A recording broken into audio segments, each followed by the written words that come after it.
नमस्कार साथियों, स्वागत करते हैं आप सभी का हमारे यूट्यूब चैनल निश्चय एकेडमी पर। दोस्तों, आज के इस वीडियो में 18 दिसंबर का जितना भी महत्वपूर्ण हमारा करंट अफेयर्स बन सकता है उसको यहाँ पर हम डिस्कस करने वाले हैं। तो वीडियो में आप लास्ट तक बने रहिएगा। तो चलिए दोस्तों, शुरुआत करते हैं आज के इस वीडियो की। और सबसे पहले आज के करंट अफेयर्स का महत्वपूर्ण क्वेश्चंस का पहला क्वेश्चन हम यहाँ पर डिस्कस कर लेते हैं। पहला क्वेश्चन दोस्तों यहाँ पर निकल कर आता है कि हाल ही में 2022 ओलंपिक आयोजन समिति के सीईओ के रूप में किसे नियुक्त किया गया है। चार ऑप्शन है: डॉक्टर पीसी रथ, सिंडी हुक, सर जेरमी फरार या इनमें से कोई नहीं। तो दोस्तों ऑप्शन बी सिंडी हुक यहाँ पर हमारा राइट आंसर बनता है। इनसे जुड़ी जानकारी यहाँ पर हम देख लेते हैं। अमेरिकी कार्यकारी सिंडी हुक को ब्रिस्बेन में 2032 ओलंपिक और पैरा ओलंपिक खेलों के आयोजन समिति के उद्घाटन सीईओ के रूप में नियुक्त किया गया है। आयोजन समिति ने 6 महीने में 50 उम्मीदवारों से उलझने के बाद मंगलवार को नियुक्ति की घोषणा आपकी की है। तो यह इंपॉर्टेंट यहाँ पर बनता है कि हाल ही में 2032 के जो ब्रिस्बेन में जो ओलंपिक होगा, समर ओलंपिक और पैरा ओलंपिक, इन खेलों के आयोजन के लिए सीईओ किसे नियुक्त किया है। तो सिंडी हुक को जो है आपका नियुक्त किया गया है। इंपॉर्टेंट क्वेश्चन बनता है। दोस्तों बात आई है यहाँ पर ओलंपिक की, तो इससे जुड़े कुछ इंपॉर्टेंट फैक्ट हम देख लेते हैं। अगर बात करें कि आधुनिक ओलंपिक की शुरुआत कब होती है, तो 1896 में होती है।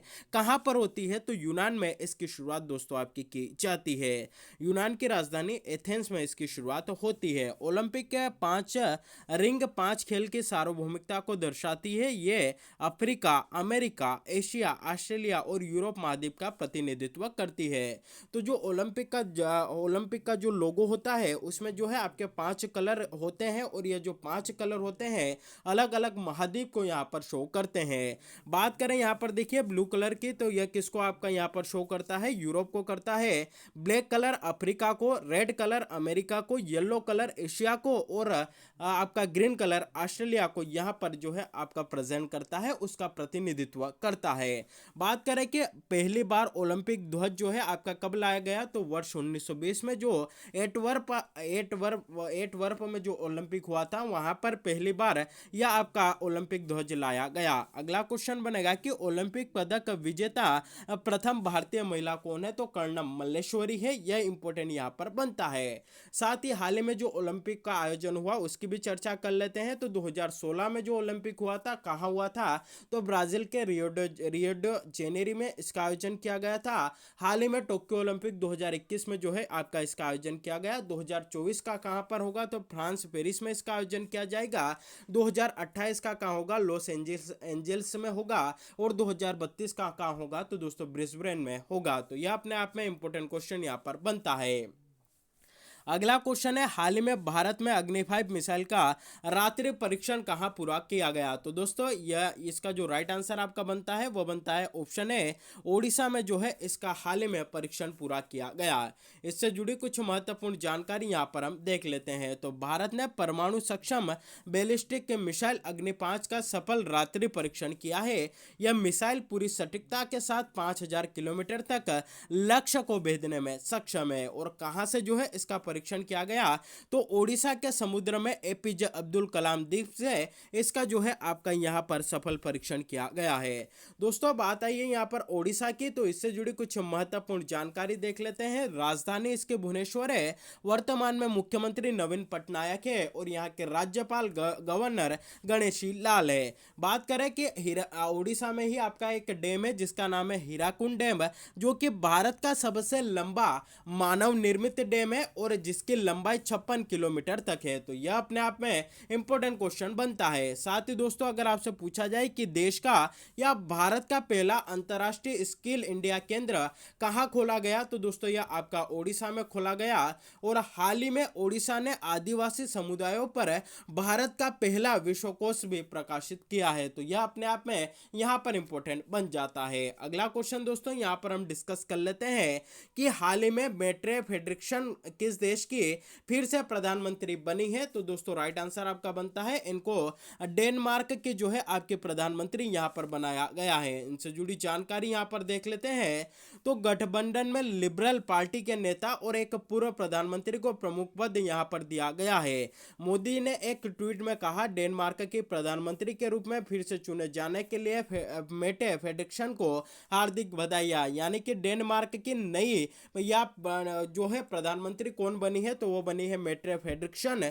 डेनमार्क को दोस्तों आप यहाँ पर मैप में देख सकते हैं। यह जो है आपका डेनमार्क है।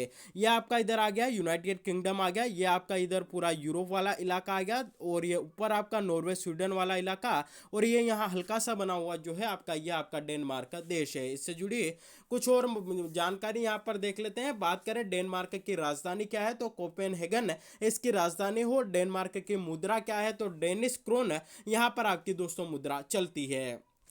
अगला क्वेश्चन यहाँ पर दोस्तों डिस्कस कर लेते हैं कि हाल ही में किसने एनएचपीसी के सीएमडी का अतिरिक्त प्रभार संभाला है? तो दोस्तों ये राजीव कुमार बिश्नोई ने हाल ही में नेशनल एनएचपीसी के सीएमडी का अतिरिक्त प्रभार यहाँ पर संभाला गया है। नेशनल हाइड्रोक्लिक पावर कॉरपोरेशन इसका जो है आपका हाइड्रो इलेक्ट्रिक पावर कॉरपोरेशन यहाँ पर एनएचपीसी का फुल फॉर्म बनता है। चलिए इससे जुड़ी जानकारी देख लेते हैं। तो राजीव कुमार बिश्नोई ने हाल ही में एनएचपीसी लिमिटेड के अध्यक्ष और प्रबंध निदेशक के रूप में अतिरिक्त पदभार ग्रहण किया है। एनएचपीसी की दोस्तों यहां पर बात करें तो national hydro electric power corporation इसका फुल फॉर्म बनता है। इसकी स्थापना कब होती है? 7 नवंबर 1975 को स्थापना की जाती है और इसका हेडक्वार्टर मुख्यालय फरीदाबाद में इसका मुख्यालय दोस्तों स्थित है। चलिए अगला क्वेश्चन यहां पर डिस्कस कर लेते हैं कि हाल ही में किस राज्य सरकार द्वारा अरुणोदय 2.0 योजना शुरू की गई है? तो दोस्तों ये आपकी हाल ही में जो है असम सरकार के द्वारा इसको शुरू किया गया। ऑप्शन सी यहाँ पर हमारा राइट आंसर बनता है। इससे जुड़ी कुछ महत्वपूर्ण जानकारी यहाँ पर देख लेते हैं। तो असम के जो मुख्यमंत्री है, असम के मुख्यमंत्री हेमंत बिश्वा शर्मा ने राज्य सरकार की प्रमुख योजना अरुणोदय का दूसरा संस्करण लॉन्च किया है, जिसका उद्देश्य आर्थिक रूप से वंचित परिवारों को वित्तीय सुरक्षा प्रदान करना इसको शुरू करने का उद्देश्य है। दोस्तों मैप में देख सकते हैं यह जो है आपका असम राज्य है। बात करें असम की, राजधानी आपकी दिसपुर है। यहाँ के मुख्यमंत्री कौन है? तो हेमंत बिश्वा शर्मा यहाँ के जो है वर्तमान में मुख्यमंत्री है। और असम के राज्यपाल की बात करें तो प्रोफेसर जगदीश मुखी यहाँ के वर्तमान में राज्यपाल है। असम दोस्तों भारत में सबसे अच्छा और सबसे बड़ा चाय उत्पादक राज्य है। चाय उत्पादन के मामले में असम पूरे भारत में आपका नंबर 1 पर आता है। साथ ही अगर आपसे पूछा जाए कि जीएसटी विधेयक को पारित करने वाला देश का पहला राज्य कौन सा था? तो दोस्तों वह आपका असम था। यह भी इंपॉर्टेंट यहाँ पर हमारे लिए बन जाता है। अगला क्वेश्चन है कि हाल ही में किस राज्य सरकार ने ओपन एयर संग्रहालय विकसित करने की घोषणा की है? तो दोस्तों इसकी घोषणा कर्नाटक राज्य सरकार के द्वारा आपकी की गई है। इससे जुड़ी जानकारी यहाँ पर देख लेते हैं। तो मुख्यमंत्री बसवराज बोम्मई ने कहा है कि सरकार शहर में एक ओपन एयर संग्रहालय विकसित करने की योजना बना रही है, जहाँ कन्नड़ और इसके सांस्कृतिक लोकाचार में योगदान देने वाले सभी लोगों की प्रतिमाएं स्थापित होगी। तो यहाँ पर जो है ओपन एयर संग्रहालय आपका बनाया जाएगा। बात करें दोस्तों कर्नाटक की, तो कर्नाटक के मुख्यमंत्री बसवराज बोम्मई है। राजधानी क्या है? बेंगलुरु जो है इसकी आपकी राजधानी है। अगला क्वेश्चन बनेगा कि एनईपी यानी कि नेशनल एजुकेशन पॉलिसी 2020 को लागू करने वाला भारत का पहला राज्य कौन सा है? तो दोस्तों वो आपका कर्नाटक है। कर्नाटक है इंपॉर्टेंट यहाँ पर क्वेश्चन बन जाता है। साथ ही दोस्तों देश का पहला artificial intelligence and robotics technology park कहां पर आपका लॉन्च किया गया? तो बेंगलुरु कर्नाटक में इसको लॉन्च किया गया है। यह भी इंपॉर्टेंट हमारे लिए यहां पर बन जाता है। अगला क्वेश्चन है कि हाल ही में इंडिया वाटर इंपैक्ट समिट 2022 का उद्घाटन कहां किया गया? तो दोस्तों देश की राजधानी नई दिल्ली में इसका जो है उद्घाटन आपका किया है। इससे जुड़ी जानकारी यहां पर देख लेते हैं। तो केंद्रीय जल शक्ति मंत्री गजेंद्र शेखावत ने नई दिल्ली में इंडिया वाटर इम्पैक्ट समिट के 7वें संस्करण का उद्घाटन किया है। यह 3 दिवसीय समिट 15 से 17 दिसंबर के मध्य आयोजित की जा रही है। इंपॉर्टेंट क्वेश्चन बनता है, बात करें दिल्ली की, दिल्ली के मुख्यमंत्री कौन है तो अरविंद केजरीवाल यहाँ के मुख्यमंत्री है। और यहाँ के उपराज्यपाल कौन है तो वह हाल ही में बने हैं, उनका नाम है विनय कुमार सक्सेना, दिल्ली के हाल ही में उपराज्यपाल बने हैं। तो इंपॉर्टेंट क्वेश्चन बनता है। साथ ही दिल्ली हवाई अड्डा, जिसे इंदिरा गांधी अंतर्राष्ट्रीय हवाई अड्डे के नाम से भी जाना जाता है, पूरी तरह से हाइड्रो और सौर ऊर्जा से चलने वाला भारत का पहला हवाई अड्डा बना है। इंपॉर्टेंट क्वेश्चन है दोस्तों, आने वाले एग्जाम में आपको देखने को जरूर मिलेगा। चलिए अगला क्वेश्चन देखते हैं कि हाल ही में किस राज्य के तंदूर लालचंद चने को जीआई टैग मिला है।